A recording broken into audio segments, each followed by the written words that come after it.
Okay, I'm going to show you how to do what I'm going to call a mock butterfly slash diamond brioche stitch. And the reason being is this isn't exactly a butterfly stitch because you've got a real heavily purled looking background to it. And it's not a diamond stitch, and it's not even a royal quilt stitch. It's like a blend between them. And so I'm going to end up calling this a mock butterfly honeycomb brioche stitch, because it's a combination of the two, and works and it looks like that, but it's similar to two different brioche stitch. And so we're going to combine the two names and make it so it's a mock butterfly honeycomb brioche stitch that we're going to show you. And the unusual thing for it to work up fast on the loom is we're not going to be working on the positive side, we're going to be working on the negative side. So what you're going to see on your hat is going to be coming up from the inside. You're going to see it here rather than here, because this is your positive side when working on a project, and this is your negative side, and that's how we're going to be working this stitch. So what you're going to do is and it's going to be a lot of rows to complete a set. So what your first row is going to be a purl. You're going to slip 3 and purl. Now I'll tell you right now, you want a loom that is dividable by 4 evenly, and I'm working the 80 peg, and you want a loom that divides by 4 evenly, because what you're doing is you have 4 pegs here that you're working, and this is the start of the 4 pegs. So slip 3, purl 1, and you want to do this all the way around. Slip 3, purl 1,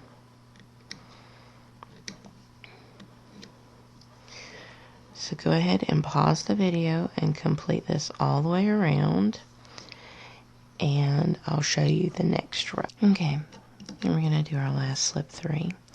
And now what we're going to do for our second row is we're going to purl 1, knit 3. There's purl 1, knit 3.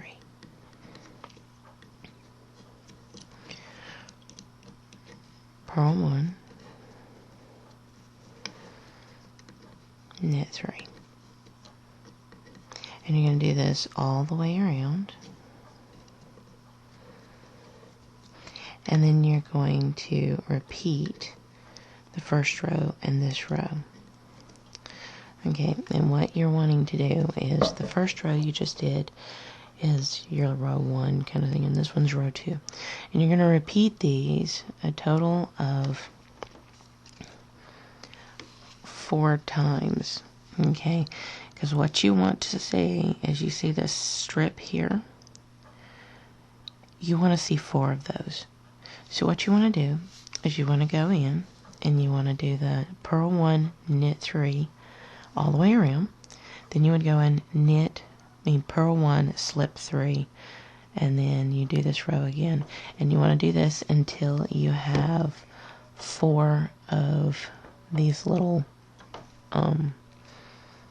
strands that are coming across. So again, the second row is a purl 1, knit 3. The first row is a purl 1, slip 3. And so you're going to repeat after this row, purl 1, slip 3, like we just did. Then your second row is purl 1, knit 3, all the way around. As your second row, you repeat row 1 and row 2 until you have a total of 4 slip areas right here. So you want 4 of them.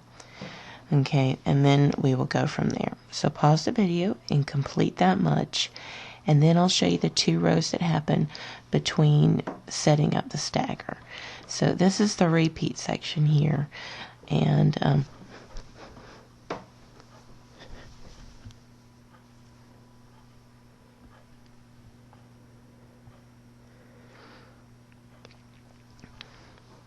so this is the repeat section here, and then we will move on. So go ahead and pause the video and have you 4 slip areas like this showing up, and then we will go from there. Okay, we have our 4. 1, 2, 3, 4. You have 4 there. Okay, now what you want to do is you want to knit for 2 rows. Okay, so you just want to knit all the way around for 2 rows. So go ahead and pause the video and knit around for 2 rows. Okay, this should be seeming pretty easy up to this point. Okay, so what we want to do is we want to knit over 2, 1, 2. Okay, and what we want to do is we want to gather those 4 stitches up. Okay, so we want to gather those 4 up. And what I like to do is stick my finger through those 4 slip areas, send the working yarn through, pull through. Okay, but I need this to be a purl. Alright, and what that means is I'm going to stick it, I'm going to shove it up over, and I'm going to purl it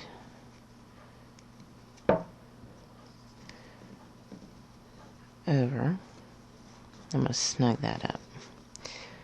Then I'm going to knit 3. 1, 2, 3. Alright, that gets you with a row started, but what your repeat is you gather 4 and purl it. Then you're going to knit 3, and then you're going to stick your finger through the 4, shove the working yarn through. Okay, and then you're going to purl that stitch. You're going to take it below the bottom,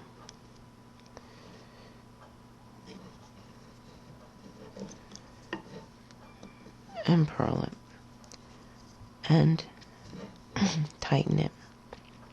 Knit 3. 1, 2, 3. Then you're going to do the same thing. You're going to stick your finger through there, grab the working yarn, push it through, bring it around, and again you want to purl it. Okay, just going to send it below the stitch and purl it,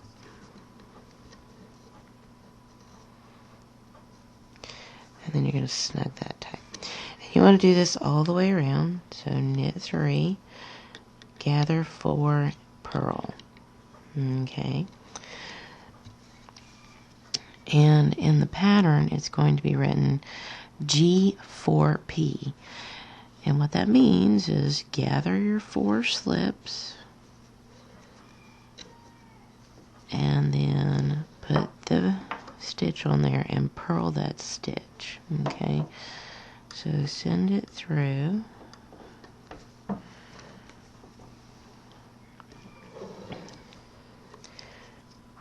and you're going to purl it.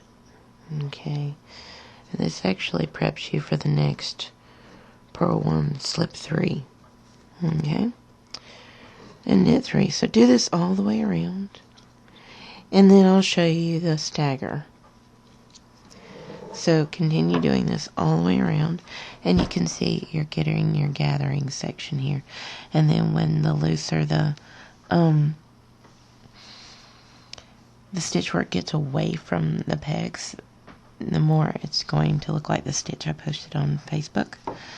So it was done in the positive, the one on Facebook, rather than the negative. And I found the negative in my head worked out a lot easier.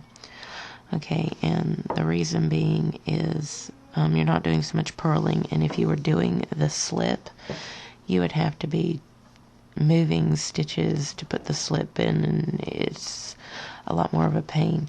This makes it really easy to do this brioche stitch by doing it in the negative rather than in the positive. So go ahead and pause the video and complete this row, and then I'll show you the startup of the next section that'll stagger the diamonding kind of look. Okay, we finished that row and we're ready to start our stagger section. And I haven't knitted the last peg in the row, but I will. Okay. And now what we want to do is I'm going to knit 2, but then from this point on, this is going to need to be slipped. Alright. So in order to stagger, I need to purl this. Alright, so I knit over 2 and I purl, and then I slip 3, purl,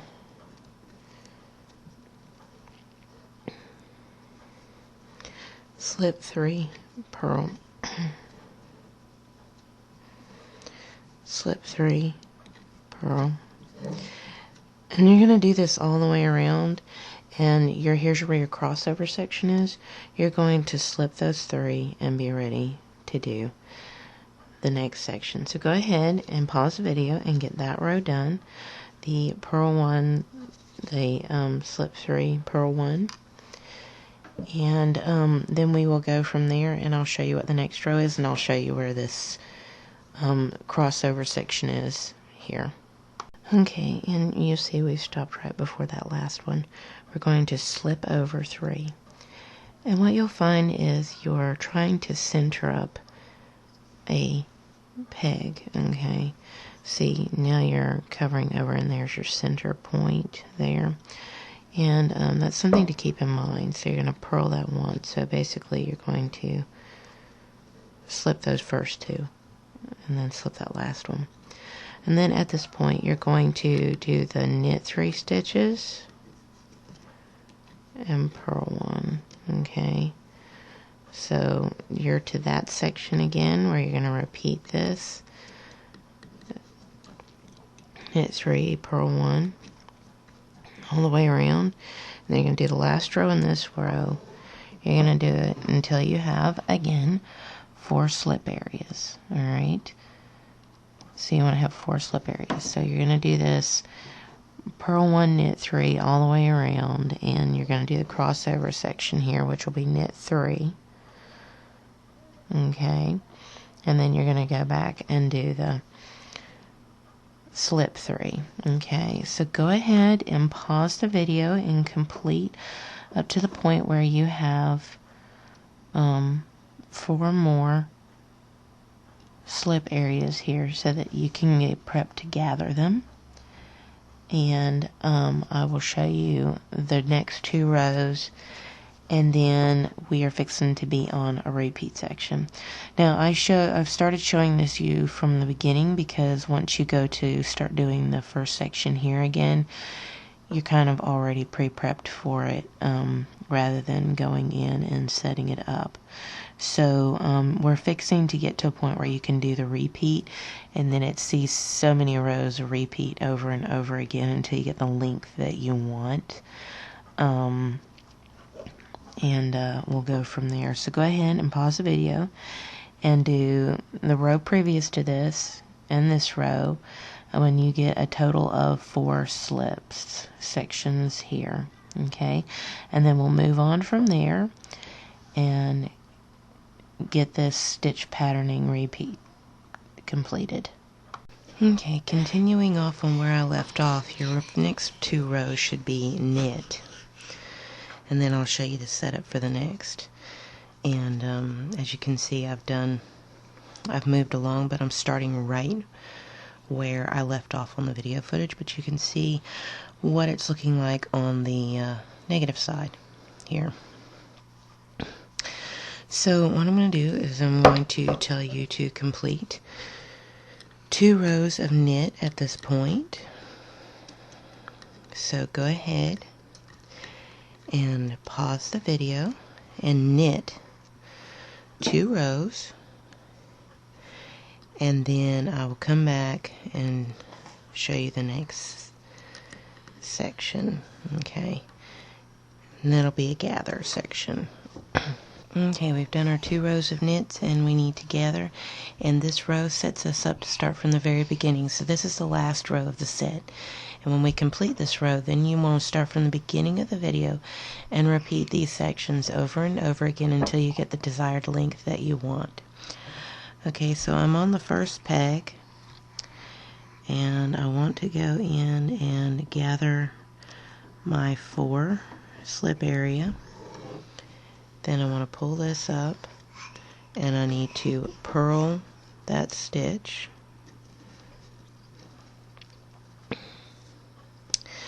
And then knit 3. 1, 2, 3. Alright. Send that hook through, gather 4, pull back, purl it,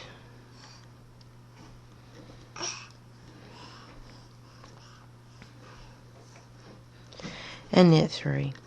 And you want to do this all the way around. And this finishes your last section. I'll show you one more time. You're going to gather 4, like that. Then you're going to purl that stitch and knit 3. Alright, that completes this set, and this is what you get when you work on the negative side. And if you've been on my Facebook, you've seen what this looks like on the positive side, and it doesn't look any different. And so if you're working on designing, something I'll take a note of, you can also work on the negative side as well as the positive. You just got to keep in mind that what is a knit on this side is a purl on this side, okay? And what is a purl on this side, on your positive side, is a knit on this side. So keep in mind that working the opposite is the negative.